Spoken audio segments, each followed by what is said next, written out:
Tikus kantor yang suka berenang di sungai yang kotor. Kisah usang tikus-tikus berdasi yang suka ingkar janji lalu sembunyi di balik meja teman sekerja, di dalam lemari dari baja. Kucing datang cepat ganti muka, segera menjelma bagai tak tercela. Masa bodoh hilang harga diri, asal tak terbukti tentu sikat lagi. Tikus-tikus tak kenal kenyang, rakus-rakus bukan kepala. Otak tikus memang bukan otak udang. Kucing datang, tikus menghilang. Ini lagi di Santri Musibul Yasin. Tak lupa salawat serta salam kita aturkan kepada junjungan kita Nabi besar Nabi Agung Rasulullah Muhammad SAW. Allahumma sholli ala Muhammad wa ala ali Muhammad. Semoga kita diberi syafaat beliau di amin ya rabbal alamin.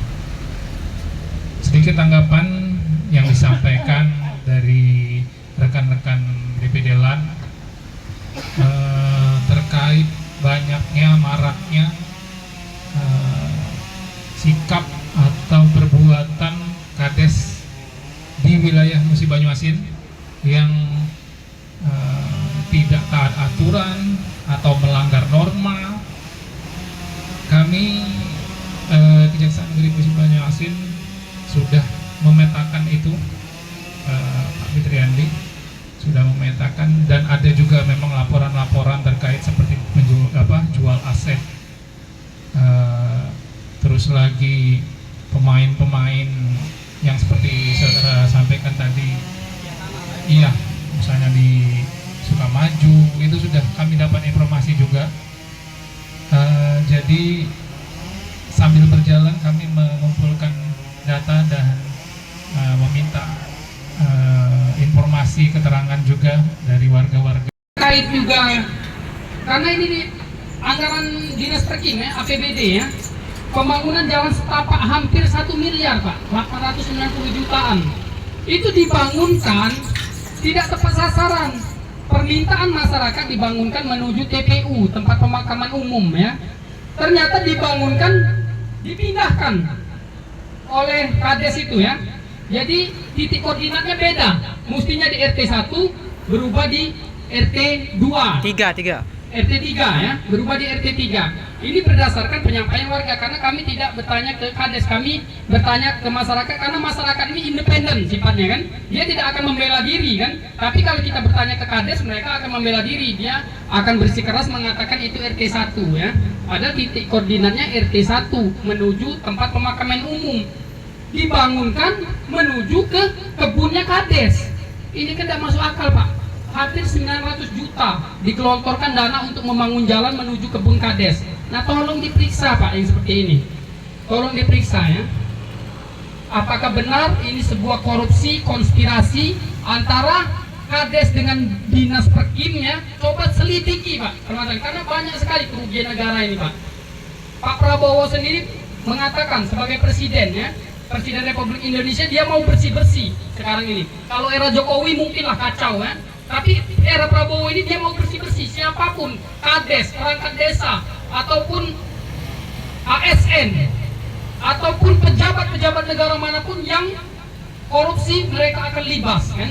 Nah ini salah satu. Nah, dan juga saya yakin dengan kejaksaan, karena sudah ada telegram kan dari Mabes TNI ya, Mabes TNI yang mengatakan kejaksaan harus didampingi oleh TNI. Nah tindak Pak korupsi-korupsi seperti ini, habiskan sampai ke akar-akarnya Pak. Setuju rekan-rekan?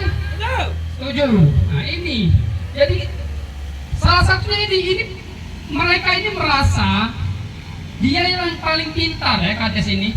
Masyarakat itu bodoh semua, jadi dia semau-maunya mereka. Pembangunan jalan setapak itu ada Pak di RAP-nya, RAP atau sirup ya, atau di LPSE ada itu.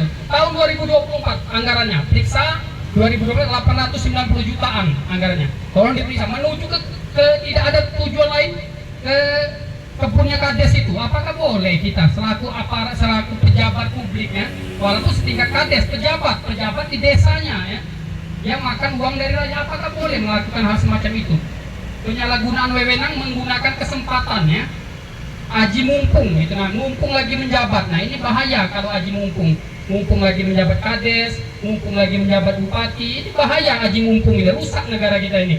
Bukan niatnya mau membangun, mau mensejahterakan rakyat, mau mengayomi masyarakat, tetapi memanfaatkan. Yang saya bilang tadi, bagai pagar makan tanaman ya, bukan pagar itu melindungi tanaman, tetapi pagar itu sendiri yang memakan tanaman.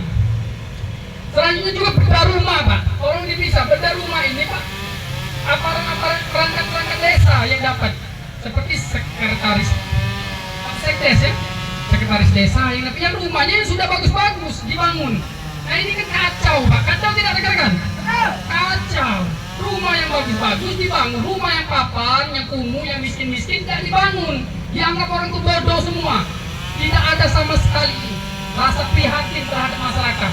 Ini mementingkan kelompoknya sendiri ya. Nah maksud saya Pak, tolong Pak direkam atau dicatat lah kalimat-kalimat saya. Kami ini sudah tidak membawa surat laporan ya. Tolong orasi ini saja dicatat maksud saya. Jangan cuma didengarkan saja atau direkam lah. Jadi tahu nanti bisa ditindak. Jangan sudah acara ini sudah selesai, tidur makan siang selesai, tidak kati urusan. Nah ini malas saya dengan orasi ini kalau tidak ada tanggapan ini. Tolong diperhatikan Pak Sudarami itu. Jadi menggunakan jabatannya untuk meyakinkan orang bahwa ini memang benar ada. Ternyata setelah berapa bulan rupanya tanah orang lain. Alasannya aku tidak tahu menahu, aku cuma nikin baik katanya. Saya cuma nanda tangan saja Pak, itu yang tahunya kardus-kardus. Tidak bisa seperti itu. Harus tahu jelas siapa sebelah utara, siapa sebelah selatan, siapa sebelah barat. Harus tahu. Nah ini juga, ini nakal juga ini. Mungkin ada kong dengan mafia tanah ya. Nakal juga ini. Kades Mekarjaya, Blitarwono, ya. Itu penggadaian Pak. Aset dia ada, desa itu ada kebun sawit Pak. Dia ada suratnya. Surat itu digadaikan. Kita udah tahu Pak. Mungkin untuk ngebor ya. Karena di Keluang itu banyak orang ngebor minyak. Betul nggak? Rekan-rekan? Betul ya. Banyak ngebor minyak. Jadi kita tidak tahu. Jadi digadaikan. Banyak tumpukan duitnya Pak digadaikan. Nah, tidak tahu sekarang karena sudah mencuat ya. Mungkin dibayar cash mungkin itu tadi. Itu kan tidak boleh. Aset negara digadaikan untuk kepentingan pribadi. Kacau tidak? Kacau Pak kalau seperti itu Pak. Negara kita ini kacau kalau seperti itu. Ini sedihnya kita ini Pak dengan negara ini. Kalau kami Pak terus terang Pak, kami tahu hukum, kami tidak main-main minyak, kami tidak, biarlah kami kayak gini saja. Biarlah, karena kami tahu, kami melanggar hukum itu tahu kami konsekuensinya. Kami tidak ada terlibat. Kemarin Pak ada mau ngajak kita kerjasama dengan KP di Sungai Lilin itu. Kamu dapat bulanan, tidak mau Pak saya Pak. Itu uang haram itu, uang dari minuman keras, uang narkoba, uang prostitusi. Ngapain mau nawar-nawarin kita? Nanti Pak, Bapak ada bulanan untuk kami. Maaf saja, tidak mau. DPD Lan tidak mau makan uang haram seperti itu ya. Kita ini Pak mengerti juga agama Pak. Tidak asal makan semua uang mau dimakan. Itu cuma sebentar Pak, tidak lama. Usia kita sudah hampir 40 tahun misalnya. Mungkin 65, 70 paling lama. Itu ya. Nah ini kacaunya kita ini Pak. Kades Mekarjaya, Blitarwono ya. Kades Tebing Gulang menjual aset kantor Pesira. Aset Kades Tebing Gulang Pak, kantor dijualnya Pak. Sekarang sudah dibangun rumah pribadi. Tolong diperiksa Pak. Banyak Pak laporan kami ini, catat ini. Nah itu dijualnya karena dikira tidak ada suratnya kan. Jadi berasal-rasan dijualnya, dijadikanlah SPH. Sudah dijadikan rumah pribadi. Kata pemiliknya sudah saya beli dengan Kades ini. Saya sudah beli. Bukan saya menguasai tapi saya betul-betul beli katanya. Nah ini kan kacau Pak. Seorang Kades menjual aset desa ya. Kemudian seperti itu juga kemarin ada di desa Jira. Begitu juga gedung serbaguna dijual juga keluarga. Untung kemarin ada RDP ya di DPR. Jadi ditekan oleh DPR, kembalikan ke pemiliknya katanya. Uang itu kembalikan lagi. Jadi gedung serbaguna itu kembalikan lagi ke warga masyarakat. Akhirnya menurut Kades itu sudah uangnya dikembalikan. Tapi Pak kalau tidak di RDP kan seperti itu Pak, masyarakat tidak keras. Sudah jadi hak milik orang lain itu. Kades yang dapat untung. Jadi kerjaan Kades itu Pak cari-cari mana yang bisa dijual. Apalah yang bisa dijual kan? Kalau ada makam dijualnya. Kalau ada masjid dijualnya. Jadi kerjaan Kades ini cari-cari mana lah Pak yang bisa dijual aset-aset desa ini. Mumpung aku lagi jabat. Itu Pak otaknya. Otak kotor banyak ya Pak ya. Kades Tebing Gulang menjual aset kantor Pesira. Kantor Pesira Pak Nggak pulau jauh Pak, dekat sini, Tebing Bulang. Coba temui, bener nggak kamu jual itu? Kades Kali Perahu Banyung Lincir, gelapkan dana pemasangan listrik PLN. Nah, banyak pemasangan listrik PLN ini minta duit, kumpul, nggak tahu listrik nggak dipasang, duit dah hilang. Kalau itu harapan, tunggu baik, bertahun-tahun tunggu baik itu. Duit dah selesai, dimakannya mungkinlah dibeli ke Fortuner kan, atau Pajero Sport. Nah ini Pak perlu Kades Kali Perahu Banyung Lincir. Gelapkan pemasangan listrik. Banyak Pak masyarakat ini, kalau dia ada sempat kesini Pak, keluhan masyarakat, duitnya sudah 2 juta, 3 juta dikumpulkan. Kades Sindang Marga, Kecamatan Banyung Lincir, terlibat kasus PTSL, pendaftaran tanah sistematis lengkap, sertifikat tanah Pak.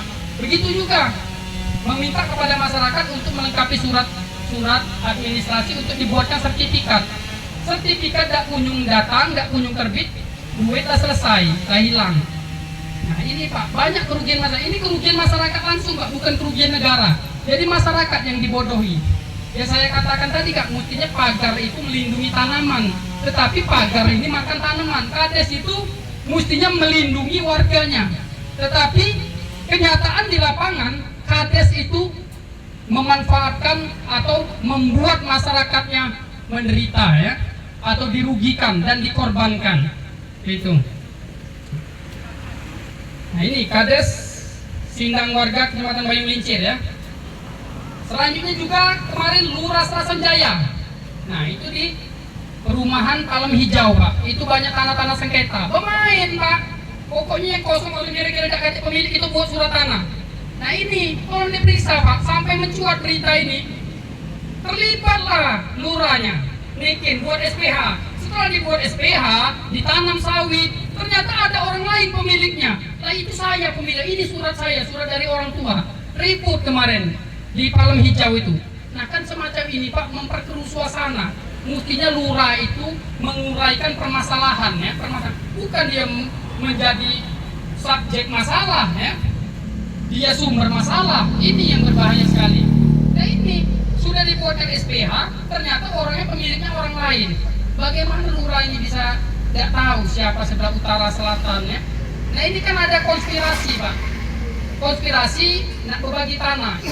Pokoknya kita buat dulu lah, aman ya. Ini kayaknya pemiliknya tidak ada tanam tumbuh, sudah kita buat berapa ribu, 1000 kali 1000 buat, nanti buat suratnya SPH, bikin dulu luar.